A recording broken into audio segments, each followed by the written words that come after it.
This is the Global News podcast from the BBC World Service. I'm Valerie Sanderson, and at 14 hours GMT on Tuesday the 7th of July, these are our main stories. Will Marine Le Pen lead France's anti-immigration National Rally Party into next year's presidential election after a court ruling in Paris? NATO leaders gather in Turkey as Ukraine appeals for more support. Damascus is hit by explosions while President Macron is there. Also in this podcast, Kyiv's intelligence service say they found the body of a woman wanted over the attempted assassination in Monaco a week ago of a Ukrainian oligarch. We start in France, where a court has cleared the way for Marine Le Pen, the leader of the far-right National Rally Party, to run for president, but has ordered her to wear an electronic tag. The judge upheld her conviction on embezzlement charges, sentencing her to 3 years of imprisonment, with 2 suspended and 1 with the tag. Our correspondent Hugh Schofield, who was at the court in Paris, told us more. She juridically, in the law, can run. The case seems to be that the judges have given a more lenient sentence than a year ago. And in this sentence, the key question of how long she will be barred from public office has been reduced from 5 years in the original sentence, which would have ruled her out completely from running next year, to 45 months with 30 suspended. Take away 30 from 45, you get 15. 15 has already elapsed since that judgment at the end of March last year, so her period of ineligibility is over. So juridically, she can now run. Yippee if you're one of her camp. But, and there is a big but here, another part of the sentence is the jail term part. No one is talking of going to jail. Technically, it's called a jail term. It would be served at the home with an electronic tag. This part of her sentence is 1 year. It's been confirmed by this court. It would be served at home with an electronic tag. Technically means she could still run, but she herself personally has said, I will not run if I am prevented from acting like a normal candidate, going about my business, going to rallies, going to meetings without having to ask permission from the police if I can leave my home. So, juridically, yes, she can run, but under her own terms, her own conditions that she set herself, she can't run. So we need to wait to understand what the reaction of the party will be. She and Jordan Bardella, I'm sure, will be meeting quite soon to thrash things out. My hunch is that still she will step down because this electronic tag thing is a condition she set, but who knows? It may be that because this court, the appeal court, has made a more lenient sentence, has moved in her direction, they may decide to rethink it and wonder whether it might not, after all, be possible for her to run next year. We'll know in the coming hours. And remind us about Jordan Bardella. He is the heir apparent, isn't he? Yes, and I mean, he is the person waiting in the wings who is ready to step into Marine Le Pen's shoes if this episode turns out in a way which prevents her from running. If they decide that, yes, it's impossible for Marine Le Pen to go ahead with the campaign because she can't operate normally as a candidate with an electronic tag, then yes, there is his plan B, 30-year-old Jordan Bardella. They are very, very close. He's utterly loyal to her. They say they are a team that is unbreakable. All that will be tested, of course, in the months ahead of the campaign if he is the candidate. But right now they say it's not a problem if Marine Le Pen can't run because we have plan B, B as in Bardella. Hugh Schofield in Paris. This year's NATO summit is underway in Turkey. With a very warm welcome from Turkey's President Recep Tayyip Erdogan, President Trump had this to say. I was very disappointed with NATO. And frankly, if it weren't held in Turkey, where my friend happens to be a very strong leader, it's possible that I wouldn't have attended. We've invested trillions of dollars in NATO.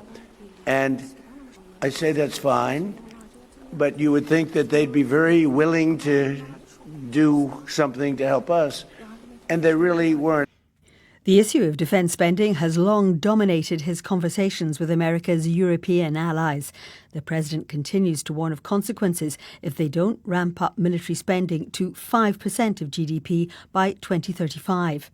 NATO Secretary-General Mark Rutte has echoed those calls for defence investment to be increased. We are on the cusp of the transatlantic defense industrial revolution. I'm asking you to take a leap and show our people that we are ready and capable to protect them anywhere at any time.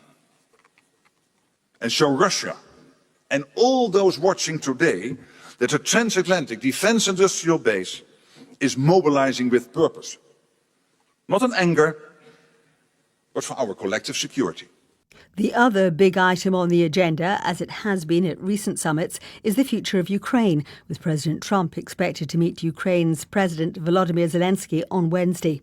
He, of course, is calling for more funding for missile defences to intercept Russia's ballistic attacks. While this war continues, please help us get more air defense missiles. This is our top priority right now. We are capable of doing everything else ourselves. But when it comes to air defense, we need our partners' determination. Please, let more determination and more decisions for air defense be one of the key outcomes of this NATO summit in Ankara. Our diplomatic correspondent Paul Adams gave the BBC's Rajini Vajanathan his analysis of what President Zelensky had to say. Look, this has been his refrain now for the best part of 2 or 3 years. He says, and there's quite a lot of evidence for this, that in all sorts of other ways, Ukraine is on the front foot. It is gaining real advantages on the battlefield. It has become a drone war superpower to which other countries are looking for all sorts of opportunities. But that ballistic missiles are, in his words, Russia's last major advantage.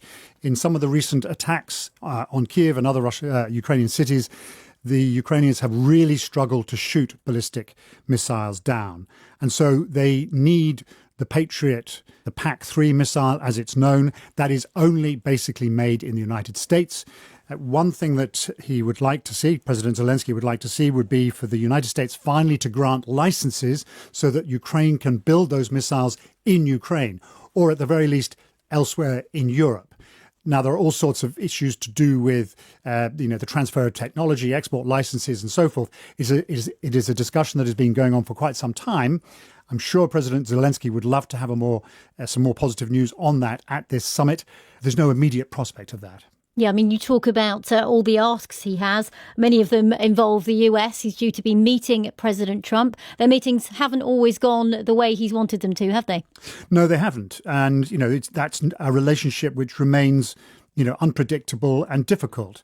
I think President Zelensky still finds it really hard to understand why Donald Trump seems to favour his relationship with Vladimir Putin. He would like to see more overt signs of pressure. Donald Trump has said that, he's having conversations with Putin. The Russian leader is anxious to bring this war to an end, that an end is, in President Trump's words, getting much closer than people recognize. But again, we're not really seeing much evidence of that. And Russia's recent ballistic missile attacks on Ukraine suggest that very little has changed in terms of the Kremlin's thinking. Let's talk about the other main agenda point on the summit, as we mentioned there, and that is, of course, defence spending. We heard Mark Rutte there speaking about an industrial revolution in NATO. What does he mean by that, and what is the challenge there? I think this is all bound up with the question of America's commitment to NATO and the realisation among America's European NATO partners that it is time for the Europeans themselves to do a lot more of the heavy lifting. And so we are seeing, whether it's in terms of the way NATO is organised and command structures and so forth, a greater emphasis on Europe's role and, crucially, a move towards some kind of greater military industrial effort. And just briefly, Paul, President Trump warning of consequences if European allies don't cough up. What could they be? Well, perhaps an increasing drift away from, the commitment to NATO. I mean, it is clear that Donald Trump and the US administration feel that Europe needs to take more responsibility for the security of the European continent. That is something that I think that most European members recognise now. But there is a fear that the drift of Washington away from NATO could become too fast for the Europeans to keep up with. Paul Adams. Before heading to that NATO summit, France's President Emmanuel Macron has been completing a high-profile visit to Syria, the first by an EU leader since the fall of the Assad regime. But videos coming out of the Syrian capital Damascus show it's been hit by explosions. The French president is safe, and we're told that talks with his Syrian counterpart, Ahmed al-Shara, went ahead. Hugo Echega is monitoring the situation from Beirut. So a security source in Damascus has told us that these were explosions caused by two devices. One had been planted inside a rubbish container and another inside a vehicle. And they were detonated, both of them, after President Macron had already left his hotel in central Damascus for this high-profile meeting with President Ahmed al-Shara at the presidential palace in Damascus. And indeed, shortly after those first reports emerged, Syrian state television reported that Mr. Macron had already been welcomed by Mr. Shara, and French officials are saying that President Macron did not hear any explosion as he was, on his way to the presidential palace. But I think this underscores the major security challenges that the Syrian authorities face. The fact that two devices were detonated during a visit by a major Western leader near the hotel where he was staying in the heart of the capital is an indication of those challenges. Do we have any idea who might be behind this? Yeah, we haven't heard any claim of responsibility. Any group has said it was behind this attack. I've got to say that even though the situation in Syria has been relatively stable in terms of security, there have been these sporadic explosions, sporadic attacks, particularly by people and cells affiliated to the Islamic State group, and we've seen a rise in recent months of these attacks that have been happening not only in Damascus but also in other parts of the country. And just last week there was a huge deadly explosion in central Damascus, again near the Justice Ministry, which again gives us an indication of the challenges that the authorities are facing in Syria right now. You said this was a high-profile visit, the first by an EU leader since the fall of the Assad regime. What were both countries expecting to get out of it? I think this is obviously a meeting designed to show Western support for this administration in Syria, to symbolize Syria's return to the world stage after years and years of international isolation during the 5 decades of the Assad regime, particularly during the devastating civil war.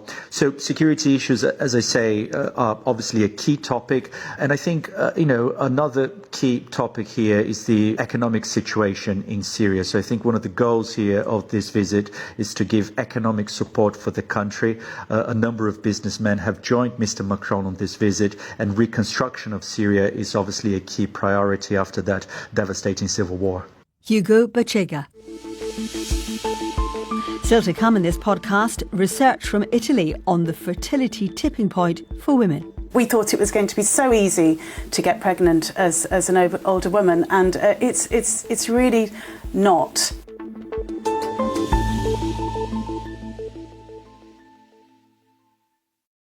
You're listening to the Global News Podcast. Ukraine's intelligence service says the body of a woman wanted over the attempted assassination in Monaco a week ago of the Ukrainian oligarch Vadim Yermolayev has been found.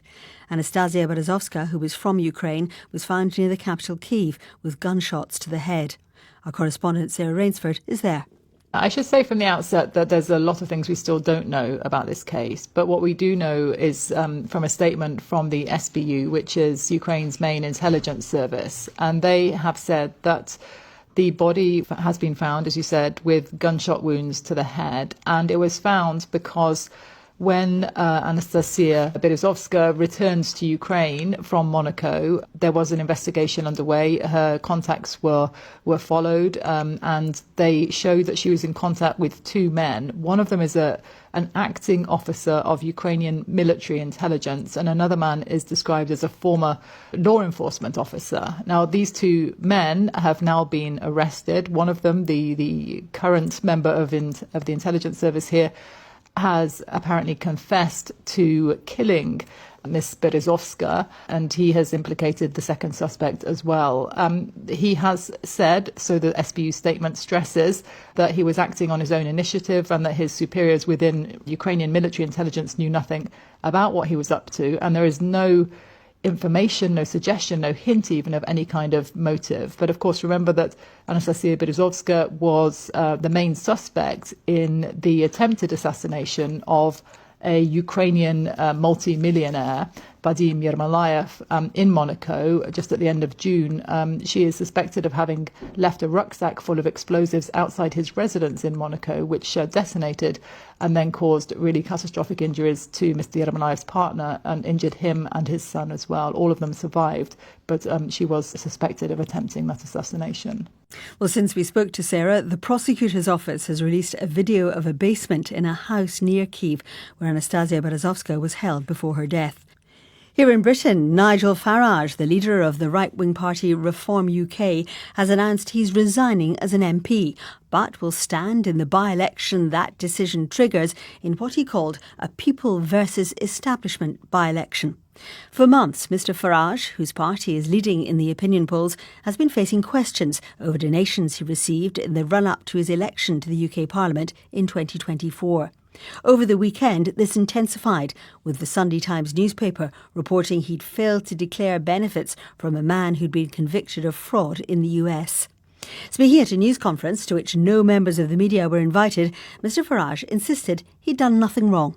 I've thought about it hard, and I've decided today I will resign as a Member of Parliament for Clacton-on-Sea, thereby forcing a by-election, which would happen, I hope, in short order. No, I've decided that the people of Clacton should be the judges of my actions.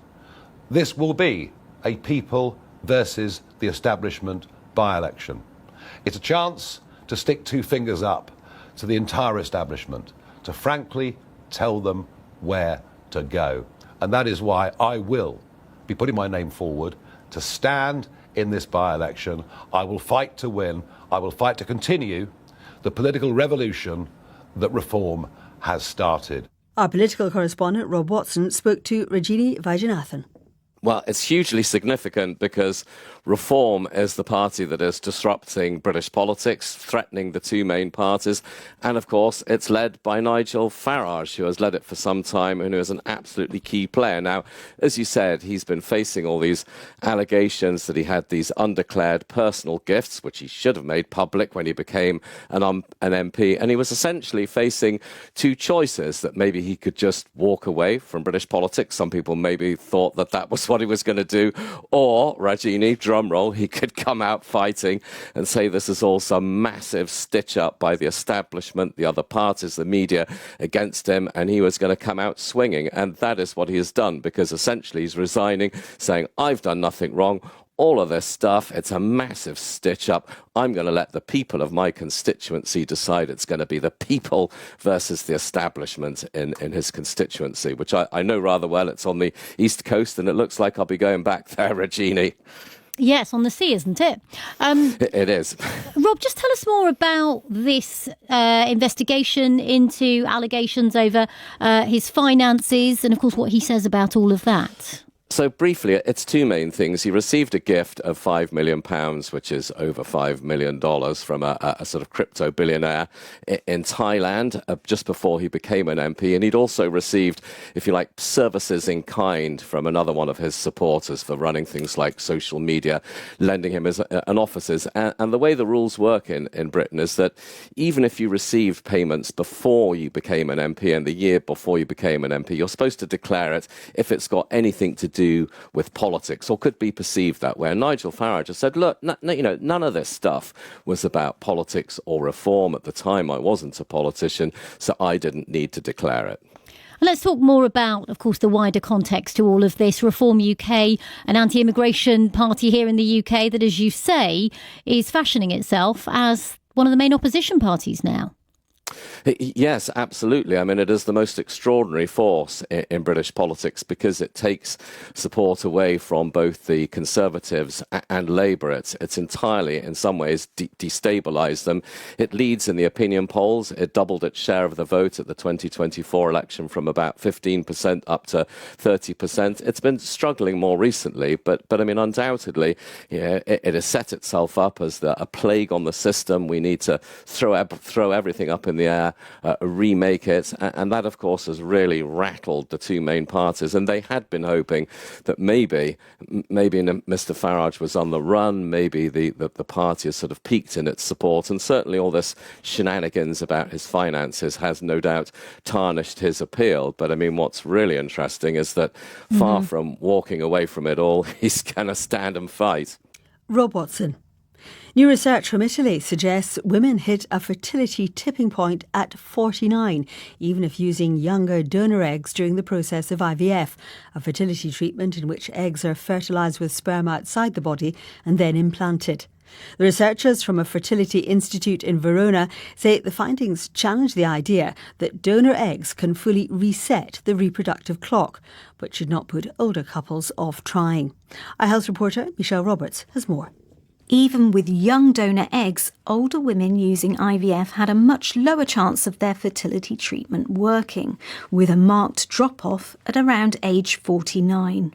Women in their mid to late 30s had a 54% chance of getting pregnant with donor eggs. That fell to around 43% for those aged 49 or older, while miscarriage rates increased from 24% to 38%.